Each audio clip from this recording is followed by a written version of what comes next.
adopt technology, basically, right? So they are the strategic enabler of business. And this is just to illustrate, there, probably an FM is there, the fourth leg, the missing fourth leg in a lot of companies, right? And their processes equally. So there's business support, there's also strategic, tactical, and operational, and all within the working environment. So this is my big diagram to illustrate, right? We are not isolated. We have to be part of the whole thing, yeah, in order to work. And we are part of the whole thing. It's whether senior management sees it or not.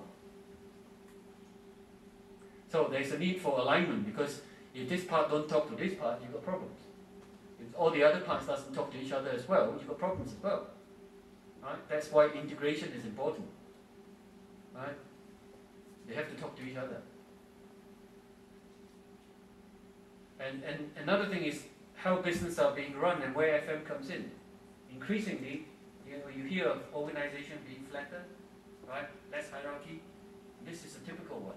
Core business, right? Core processes, support service provision, support service management. That's it. Yeah. And where does FM come in? There. Right? Deliberately starting to encroach on senior management. Right?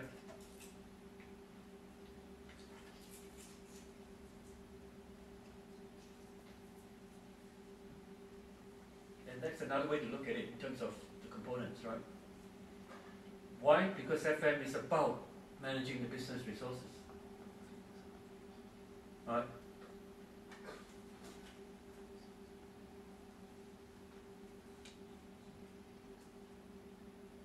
Now, this is coming to my way of looking at things, right? So, to me, facility management is about integrating people, property, technology. Why? We are talking about space, providing space for the people to work in it, and whatever process they work, whether it's design or whether it's collaborative meetings, projects, right? That is how you should see building, right? Because that's what building is for. And it's complicated because you need something to know about the cost of it, to build it, to run it, right? The life cycle cost. You got to manage it because it lasts a long time. It's not just one-time cost, right? Aircons last about 15 years, you got to renew it. Flooring, depending on what type of flooring it is, you still got to renew it. So a building is made out of components of different lifespan. So asset management is about making sure the building works and making sure that when a component comes for renewal, you plan for it without disrupting the business. Yeah. Also, more important, you let the finance director know that I need a lot of money next year because I need to replace this. Don't surprise him or her. And also, it involves economics, management, and technology. So that's why it's difficult. Right? By that, I don't mean you got to be an expert, you have to have a degree in finance and degree in asset. No, I don't mean that. I've seen good facility manager coming from finance, from catering, from technical background.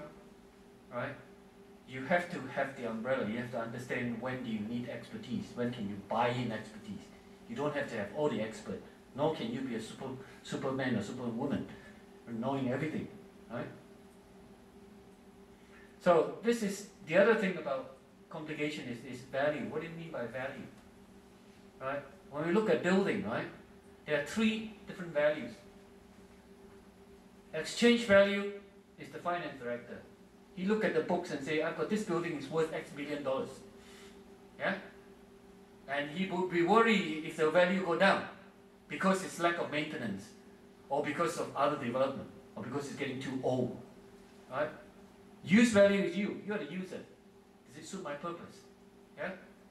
Sometimes companies are interested in image, like the Hong Kong Bank of China Tower, like the Gherkin in UK shapes, because they want to say this is HSBC, this is Bank of China image. But most important at the end of the day is what is the business value. Right? Is it actually suitable for the business? Is it costing the appropriate amount, not costing an arm and a leg? Right? And that is really, I mentioned to you, utilization, Now this is the typical type of utilization study for offices, right? At least 50% of them not occupied. Now this graph has been very influential in influencing a lot of finance directors, because they say, you know, I'm spending, after salary, the second largest item of my expense, of the profit of the company, on property, and you're telling me 50% of them are utilized. There must be something wrong. Now, if they, the finance guy, start to look at that as a business resource, he or she will be asking a lot of questions, right? And say, how can I improve the utilization? I'll give you a good example, right? Hewlett Packard, they are targeting 94% utilization because of this, right? So that changes their whole perspective of how to provide office space for workers, for their employees. So they're making a rule. If you want a room by yourself, not an open plan, you justify it to me. It's not allocated. So the norm is open plan. If you think you want an office to yourself, you tell me why you need it. And your case is good, fine. You can all. So they thought, in that case, right? That's what one of my students was saying, is going around all Asia. Their target was 94%. The norm, the average, 50% or less. And this is the pattern in UK, America, Asia, everywhere. So that is real economics for you, right? So utilization of business resource. Because there's no problem with employee. No, I know the guy, right? He's working very hard, you know. 8 to 6 or 8 to 8. Right? So you can't say he's not utilized that resource. But here you got property, it costs a lot of more money, and it's 40%, 50% utilization. And would you say it's okay? Of course not. So now, very quickly, I don't want to, I'll leave you this, I'm going through the facility definitions of facility management by different, this is the North American one, right? They have 11 competences. They've just revised it from 9 to 11. Right? So they say it's a profession that encompasses multidisciplinary to ensure functionality of work environment by integrating people, process, places, and technology. Right? Technology came in there, you see. Right? And that's the British one. So they say the integration of multidisciplinary, again multidisciplinary, within the built environment. And they got 6. Their competence is more in terms of managing people, managing premises, managing services. So you see, I keep telling people facility management is small f and capital M. It's about management.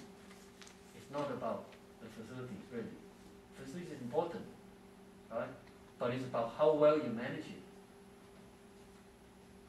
And then the Australian one, which I prefer actually, it says business practice that optimizes the word. What is optimizes? Optimizes people, process, assets, and the work environment to support the delivery of the business objective. So that put it really squarely and say it is one of the resources that has got to be optimized to deliver your product, your services, whatever. So no special preference. People, you know, properties also. So they got 11 competences. Now, if you look at all those details, they're very similar. And this is the Hong Kong one, which is very complicated. But you can see it by area, right? It involves a lot of things, right? Who is that Superman that's going to know everything about it? Not possible. Yeah. And now the latest one is the European one.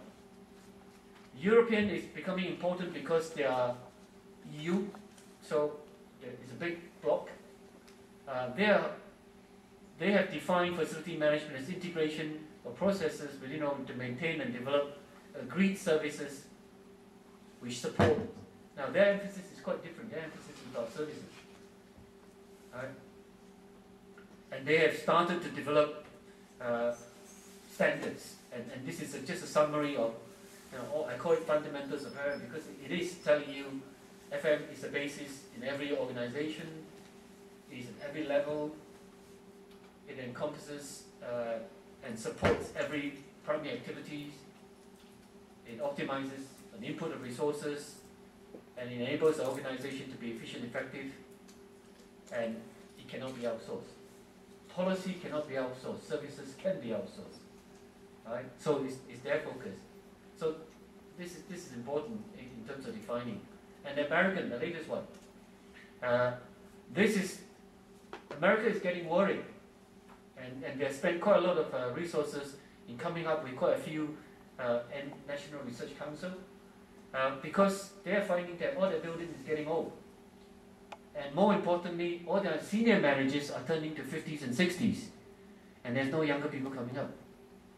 So the knowledge is going to be lost. So this is a national study to say, look, we've got to do something about this, because American, just like every other country, has got lots of facilities, right? Military, schools, and all that are aging. The moment you build them, they are going to go old, and they last a long time, and they don't have enough expertise. All those people who've got experience are heading to retirement, and there are not enough people coming up. So they are pushing it as well. But they call it facility asset management. Never mind, whatever you call it doesn't matter, somebody's got to do the work. Yeah? And they define it quite differently. They define it as integrating, aligning, innovating. So, now come to that's my view. Right? Basically, it's about how do you add value to the business? How do you optimize the cost that's involved? And so, what you are doing is meeting business requirement. I don't care what business it is. Right? It could be a military camp, it could be a retail shopping center chain, it could be universities, it could be offices, whatever. Right? And what you do is provide facility solution, very broadly. Whether that solution involves improving your contracting out, whether that solution involve reducing energy consumption, whether it involves reconfiguring your space to be more efficient, doesn't matter. Right? It can be any type of solutions. So that's my definition, right, of what facility management is about. And involved there is really various processes. And that one diagram, I can tell you, has given me my career for the last 30 years. Because I have designed postgraduate courses in every university I've been. I'm a very lucky person because nobody tell me, Danny, you lecture that subject. Because I developed the subject myself. Right? So, what is FM about? To me, it's about responding to change. It's about managing, predicting where the changes is going to come. And then it's about the services side, the delivery. How are you going to deliver the services? From in-house to outsource, or combination of in-house and outsource. And to do that, you need really a number of skills, involving providing a number of services, involving knowledge